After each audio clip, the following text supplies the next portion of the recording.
Hello, welcome to Your No Sabo Therapist podcast. My name is Liliana Flores and I am so happy you're here.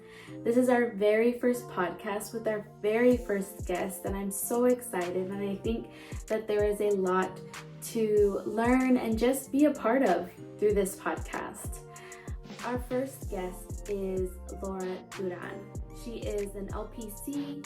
She's also a new friend who we have decided to go on a new adventure with, and I am so happy to have had the conversation with her about her breakup support group, as well as our Chisme Chill social club that we're starting.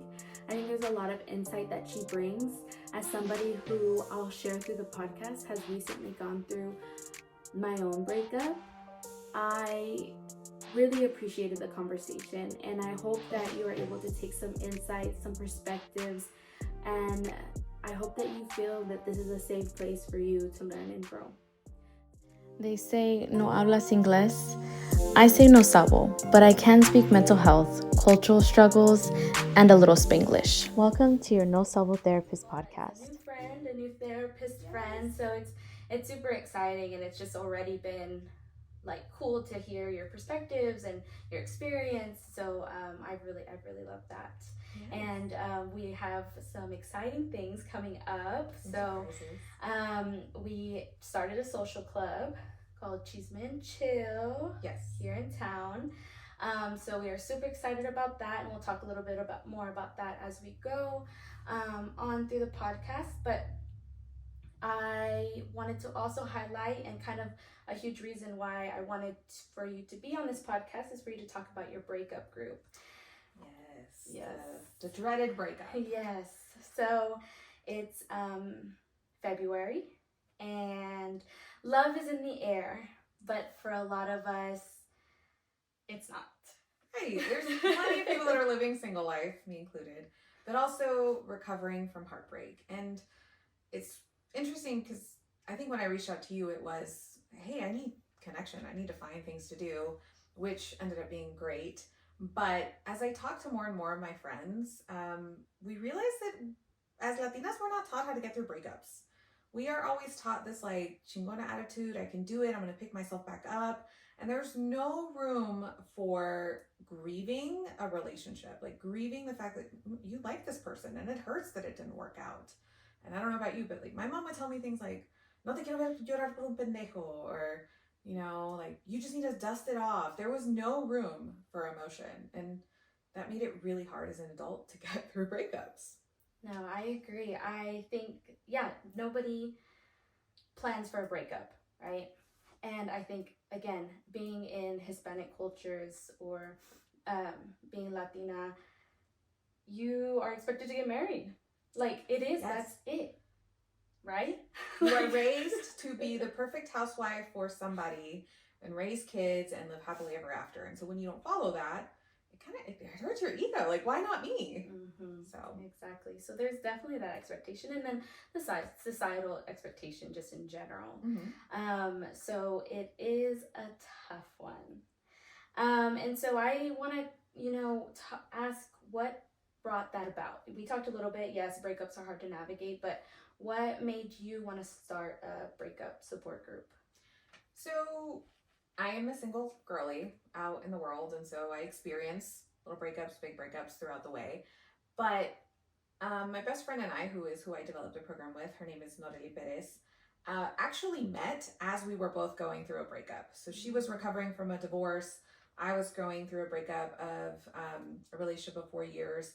And as we reflected on that, we realized that having each other to connect with, to talk about these things with, without shame, without judgment, was really important in our healing journey. And as I would talk about like the things I was going through, she would revisit some of the things that we would talk about. So like we would have karaoke nights, right? Where we would just belt it out and have all our emotions go into a song. Or we would just hang out and watch movies. We would have these moments of like really intense, conversations about what we were feeling and how we were judging ourselves. And that was all really helpful in getting through our breakup. So we talked and we realized this would be really good to disseminate out to the masses. Like, so many people don't know that what they're feeling is completely normal and that there is a space where they can take it that feels appropriate, because our friends eventually get tired of hearing about the breakup over and over and over again. So we sat down one day and we made an outline and we talked about what are the things we go through in a breakup, right? So grief, critical self-thoughts, rumination, wanting to reach out, right? And so from that outline, we realized there's a course here. There's a group that we can have that's very structured that helps people step by step get through a breakup.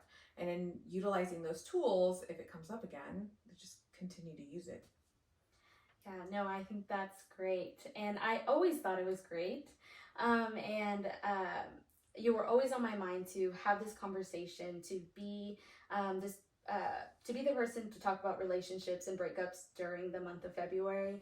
But it just so happens I recently broke up with somebody. I recently went through a breakup, and yeah, navigating that is hard. Also, just a little tidbit of information and kind of just giving you when this breakup happened, TikTok was banned that night. So I was like, okay guys, I cannot deal with my feelings, and now the only thing that I use to distract myself from everything. You couldn't even dissociate from it. No, literally couldn't do anything. So I was like, thank God it was brought back the next day. But yeah, I think he was my first boyfriend. So I think also getting into a relationship later in life, in my 20s, was also something that was new and navigating, and then not having that be successful, quote unquote. I just brought a lot of feelings, right? And feelings for the first time. I've never gone through a breakup. Yeah, that what you just said, like it not being successful. What we've noticed from our clients and even our group members is a lot of them get stuck on the fact that like there's a failure here, right? I didn't do something right. I didn't get what I wanted, which is normal. Like we get attached to this outcome. We have this idea of what our life is going to be like with this individual. And when it doesn't happen, it hurts. Like, now what? What do I do now? I had this plan and now I don't get to follow that plan. So that is probably one of the hardest things to get through, is this idea of this life path that you had in your mind. Yeah, no, I agree. I mean, it is one of those things, like, you know somebody, their day to day, their everyday.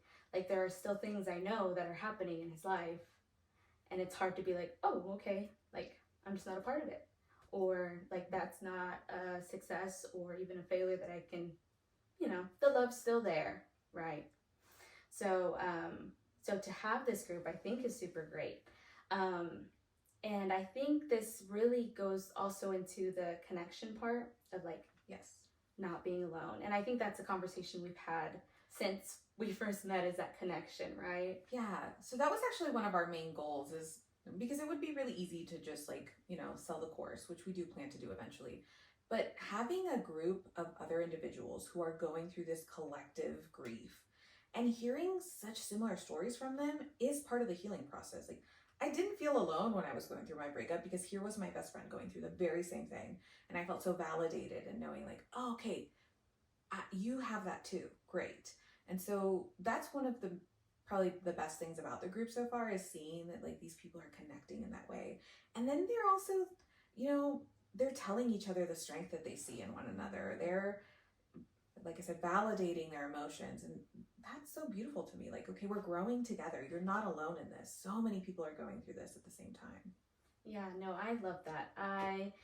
And that is tough, because I think I have been so grateful, and I've shared this with a couple of friends and family members who have reached out and who've been major supports through this last several weeks, that, man, like, a breakup is hard, but to be alone going through a breakup is like, I can't imagine that. Like, thank goodness I have family and friends who support, and to have a group that not only supports you but is going through the same thing, I'm sure is a huge game changer. And it's because our structure is weekly, and it's an 8-week course or group. There's something to look forward to. Like, if something really difficult happened throughout the week, or if you have something that you kind of got stuck on, you have a place where you can take it. You don't just have to then dwell in it. Mm-hmm. And that can be really helpful too, because the last thing you want to do is just think about it and think about it and think about it. not have anywhere to put it. Yeah, no, I agree. So from the group that you have now, what has been like the most surprising thing, the coolest thing? What is something that stands out to you from having this group? So I would say the most surprising thing is how much, like, because as therapists, we don't really self-disclose and we don't really talk about our personal life. But with this group, we are able to share, and we're able to say, like, oh, I went through that, X amount of years ago, and I totally understand where you're coming from. And I didn't expect that. I thought I was going to very much fall into that like clinical role. But what's been really beautiful is seeing these individuals like talk to each other and give each other feedback. Like, I love your strength, and I wish I had your strength. And the other person go, oh my gosh, I didn't even consider myself being strong. So just seeing this, you're able to see the heartbreak through somebody else's eyes, and it definitely changes perspectives. That's been really helpful. Okay. Yeah, no, that's very cool. And yes, I agree. As a therapist, sometimes it's like, oh, if I could just tell them like I've been through the same thing and it's gonna be okay. That extra support that can be added that as therapists we don't get to do because of that clinical role. There's a sense of self-disclosure, but you don't want to like monopolize it. Exactly. So that is very cool, and a very cool experience to have. Yeah, and another cool thing about the group is we don't just focus on like the I'm hurting, oh my gosh, this is so terrible. It really is, one of the goals is to help you see your value and your worth outside of this relationship, and to identify what part of the breakup is really difficult for you. So, for example, in the beginning, the hardest part is there's a routine that you have around this relationship, right? You probably had dates, you had things you did together. And so learning that like, okay, now we replace that with something else that feels a little bit different. You start to build your life outside of that, but also exploring all of like the critical self-thought that you have behind this breakup of like, what could I have done different? And what didn't I do enough of? And seeing that others go, wait a minute, that doesn't make any sense. Like, he was a loser, or, she was treating you horribly. Like, getting called out in a group format is so helpful to those things. And then you get to repeat them to yourself later. Yeah, no, I think, that's helpful, because I know that, we all do. We get stuck in the both, right? The romanticizing of it all, of we talked about earlier, of what it could be and what we put into it, and but also the negative side of like, what didn't I do? What could I have done? And so it is nice to have like a sounding board to be like, no, that's not true. Well, especially around this time of year, there's also the dreaded reach out, right? Like, they reach back out, or you have the urge to reach out to them. And so that's also been really fun to be able to be like, well, wait a minute, what are we going to gain from this? Like, at what point do we set boundaries that work for you? And obviously in certain situations, we can't do that. We can't just, go no contact, but learning to identify, oh, I have a feeling here that I'm having, and now I get to talk to friends and a support group about it, rather than this person that I think is going to validate my feelings. Yeah, yes, and that's a tough one too. Yes. It is so easy. It's at our fingertips, right? So many ways to stay connected and want to stay connected, right? Because you want that feeling validated. Yeah. And at the end of the day, that's not their job anymore either. When you do break up. Yeah, it's not their job, but also sometimes we're just curious, right? Like, what's going on in your life, and are you recovering? Like, who's winning the breakup? We hear that a lot. But there is no winning. There is no winning here. It's now, what do you want to do with your life? Yeah. What do you want to do with the time that you have right now, right? It doesn't have to be that you go seek another relationship. It can really just be, you know what, I really want to work on processing my emotions and coping, or, now I want to join the super cool club, whatever it is. Having this like goal now is really important. And we called it From Breakup to Glow Up, because it is like, I'm going through heartbreak and I want to come out of this a better version of myself. We don't mean physical glow up. It's very much an emotional glow up of being able to say, you know what, I got this. If this happens again, I've got this. Yeah. No, I think that's really helpful. Because it also is that feeling of like, I don't think I can feel these feelings again. I think that is a scarring thing, definitely scary. And yes, the glow up idea I think is super cool. Like, I've already planned like my haircut and my hair color, like what are we gonna do to switch it up, which is a natural thing. But yeah, like, we are allowed to have new goals, and where do we want to grow, and how do we want to fill the space that we had before, those types of things. Yeah, and so I love that you brought that up, because that is the first place where we go, right? Like, oh, I'm going to change my hair and I'm going to do all these cool things for myself. But one of the other things that we really focus on is having self-compassion for yourself, that there might be moments where you don't feel great. There might be moments where you are really stuck on the feelings, or ruminating about the past, or thinking about, the person, and that's allowed. You're allowed to feel crappy every once in a while. Be kind to yourself when that happens, and turn to the supports that are going to help you through it. Yeah, I think I was very grateful. Like, my parents gave me a lot of space. They were one of my go-tos. My parents are, just one of my go-tos. They're amazing supports, which I'm very grateful for, because not a lot of people have that. Right. But my parents kept saying, to the best of their abilities, right? It hurts a lot now, and it's gonna hurt for a while, but it's not gonna hurt forever, right? And I'm gonna cry because you're allowed. You feel. I love that they told you that, because when you're in the thick of it, it feels like the worst pain, right? And you mentioned, like, you don't want to imagine feeling this again. Knowing that this feeling is temporary, and reminding yourself that this feeling will come in waves, can be really empowering. It's almost like, okay, I'm going to conquer this wave. I'm going to get through it. And then I'll be on the other side of it, seeing a whole different person. Yeah, so I think it's a great thing. I love that you guys have been able to take that and create a support group. Again, initially when I wanted you to talk about this, I didn't know I was going to have such a recent and close experience, but I really do appreciate it, because even that, like, it's helpful. Yeah. We're learning together. And so again, there's a lot of expectation that we have as women, as Latinas, all the things, and so it's nice to know that, like, you're not alone. And that's the point of this, is that we're not alone. Yeah, we're not alone. And the expectations, I think that feeds into this critical self thoughts that we have, or kind of the idea of what could I have done different, because again, we're raised with the idea that we have to make something work with somebody. We have to achieve this goal of being a wife and mother. And so part of this is also acknowledging that, like, maybe I don't have to have that all the time. Learning to cherish and really value your alone time can be beautiful. Like, what do I want to do how do I date myself? How do I take care of myself before I put all of my time and energy into another person? Which for a lot of people is unheard of. Yeah.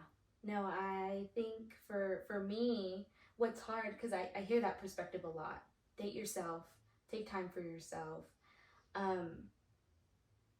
I had a hard time hearing that before this relationship. It's like, I went to college. I have my degrees. I have a master's. I have a home. I've done it. Like I've got everything I need. I'm an independent woman. I don't want to be one. So it was really hard to balance that, like, taking that time. But I think even that, now it's like, okay, like, even that, like, I've done it, and it's like, right, we know that relationships, good and bad, bring out new things, that there's to learn and to grow. Some stuff that I thought I had worked on, I was like, oh, we could probably work on it a little bit more, or navigate things better, and honestly, just always grow, right? So yeah, it's always hard when you're, like, given the mirror and you have to look at yourself of, oh, okay, now I see my part in it too. And not that, like, if you would have not done that, it would have been any different, but just recognizing that this experience, although painful, is an opportunity for growth. And it is just making you a better version of you for yourself, not necessarily for another person, for yourself. That, like, okay, now what do I want to learn from this? What do I want to take from it? And that's important for everybody. It's okay to acknowledge that I have something to work on. That is now a goal. Yes. So lots of fun things to work on, to move forward. And so I want to kind of move into that connection portion, which, again, we've brought up through this first part, and how important it is to have that connection, to have people to go to when you are hurting, but also just living life, right? I think one of the first conversations we had was, if people had people, we'd be a lot better.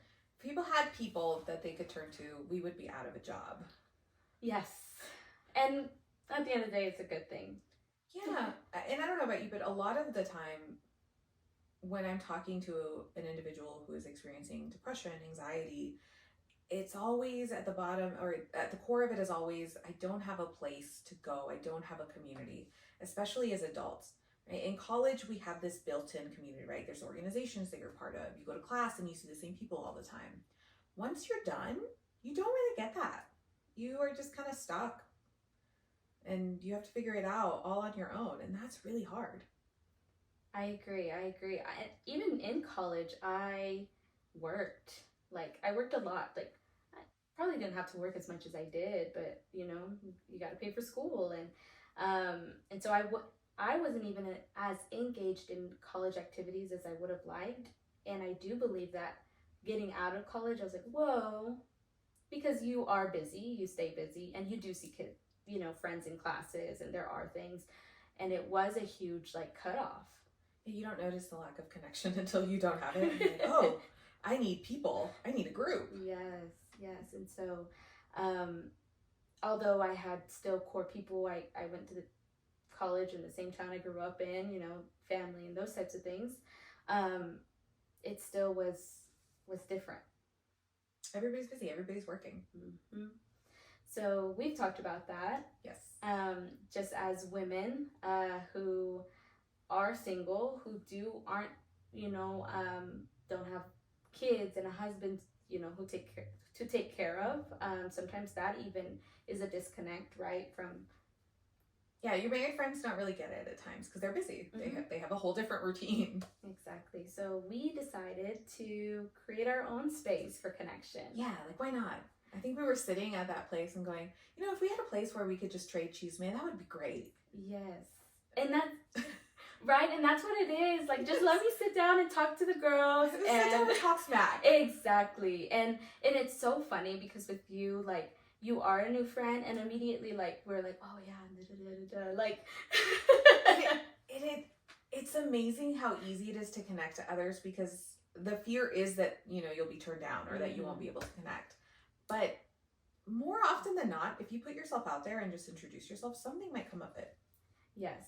And it is a hard thing to be oh, okay, do you want to be my friend? It's hard. It feels like you're in grade school again going, friends? Yes, right? Exactly. We play together? Exactly. But yeah, that's exactly. I did it yesterday at the gym, I go to Zumba because it's my fun self-care thing. And I noticed this girl, and she was kind of talking to me about the class. And so I introduced myself. I said, hi, my name is Laura. What's your name? And I realized if I do that more often, I would probably have more opportunities for socializing. Yeah. Especially as a therapist, I get kind of stuck in my 9 to 5, and then I'm I don't want people anymore. Mm-hmm. But no, I do like peopling. I just need to find places to do it. Yes. And I feel for me, people have what is it called? The RBF face. Oh, the resting B face. Yes. I look scared all the time. So I find okay, I don't even look angry. I'm just trying to navigate the world. So I'm I need to smile and be intentional. And it's a lot of thinking. I have a bad habit of shaking somebody's hand and them telling me their name, and immediately you don't remember their name? I don't remember. Yes. So for me, it's the opposite. Okay. When I am stuck in my head and feeling really anxious in social situations, I look angry. Mm. And I have to remind myself to smile. People remind me sometimes, they'll be smile. Because I'm just overthinking everything. Mm-hmm. So this group wasn't just for the community, because it's definitely needed. I think the feedback we've gotten is our community needs this. Mm-hmm. But I think it was also for us as a challenge. Okay, we're going to go make new friends. Yes, I think so too. To be doing this, if you would have told me, even last year, ooh, that sounds like a great idea for somebody else to handle. I'll attend the events. I'll go with the friends that I know, and I'll only talk to them. Yeah. and then nothing happens, right? Nothing happens. Then you and your friends are well, that was fun. Are we going to go again? So if you decide to go to our events, this upcoming one or future ones, we will make you mingle. We will mingle with you. Yes, being intentional. We have a lot of we have one particular activity that's, you're gonna have to come up to some people and have some conversations, and I think it'll be great. And again, it's just because we believe that connection is just so important. Yeah. And there's some great women in our community that are already trying to build these spaces, right? So from what we've seen of our followers, like this has already kind of started. It's just bringing all of those women together so that like the group has grown. Exactly. And I've gotten great feedback. Everyone's excited. And so I don't know. I don't know what to expect. I do know that all of this has fallen into place kind of really easily too, which is like, okay, maybe it is just that easy. Yeah, everybody's been game. Even like, the owner at La Sirena was like, of course, yes. And I thought she was going to say no. I thought she was like, no, what do you mean you want a group of ladies to come and just have a single ladies night? Exactly. She was all for it. She was excited. She loved what we were doing.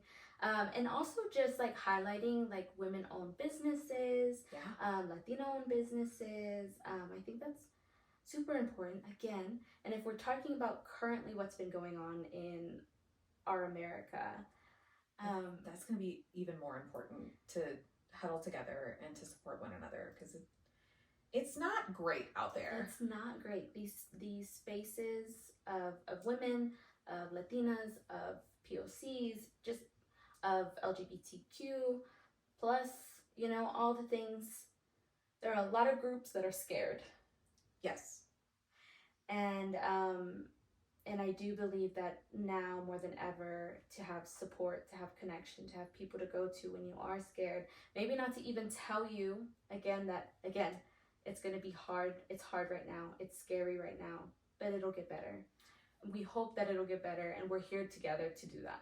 I think it's also going to serve as a distraction for everything that's happening, because here is an event or place where I can go and just hang out, which is kind of why we named the group what we did, right? Chisme and Chill.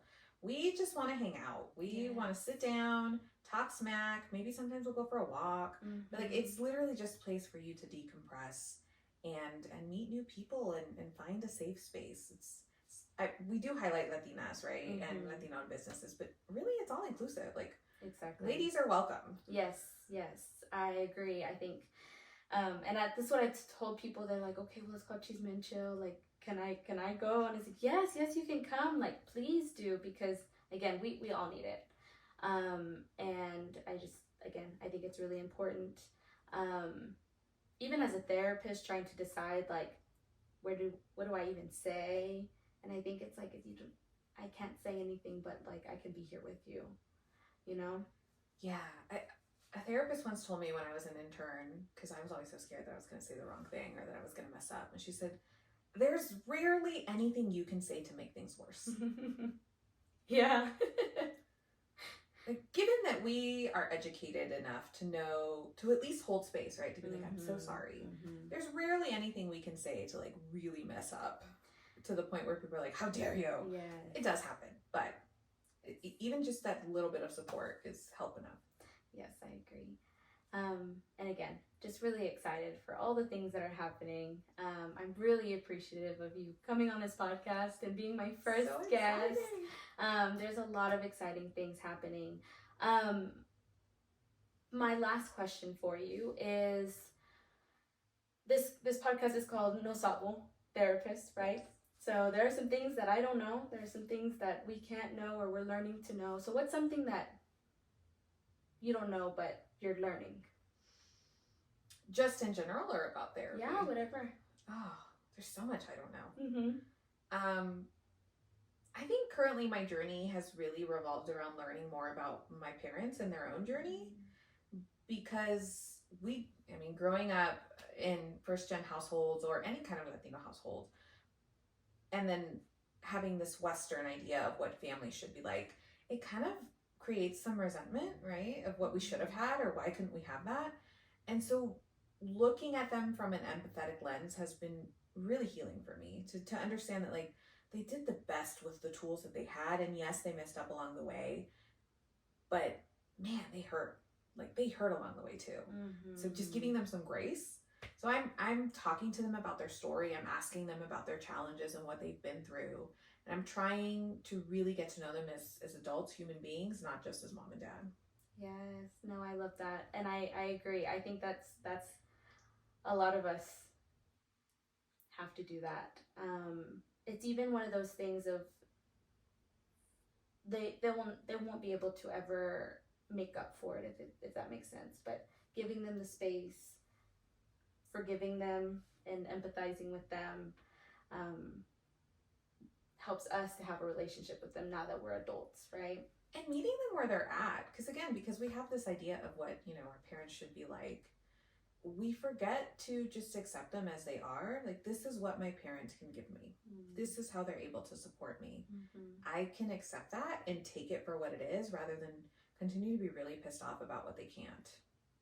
When you've been through any kind of difficult upbringing, whether it's big T traumas or little T traumas, as an adult, it is now up to you to heal. Like, nobody else is going to do the healing for you. Yes. Yeah, we could talk about that. That could be a whole other episode. Exactly. I really do think, and I do want to talk about it. I definitely is on the list of things I want to talk about. Bringing on my parents and having their own, share their own experiences. Oh, that would be so good. Yes, I'm very excited for future podcasts, but again, I want to thank you for being the first. Absolutely. I feel so special. Yes, I'll always be your first. Yes. I love that. But yeah, is there anything else that you have that you want to share, or? Well, so right now we just have the group. We are both practicing clinicians. I'm in private practice. Lily, you're starting your private practice, and we are both taking clients. So if you listen to this episode and you think, wow, these girls are really chill, I wish they were my therapist, give us a call. I'm sure you can put our information on the description, on the bio. But yeah, we're here to help. And honestly, sometimes I tell people, like, just maybe I'm not your therapist, but I'll give you resources. Yes, I tell people all the time, I might not be the right therapist for you, but I'm at least a good call for your next steps, right? I have a list of resources. I can send you to the right person that you're looking for.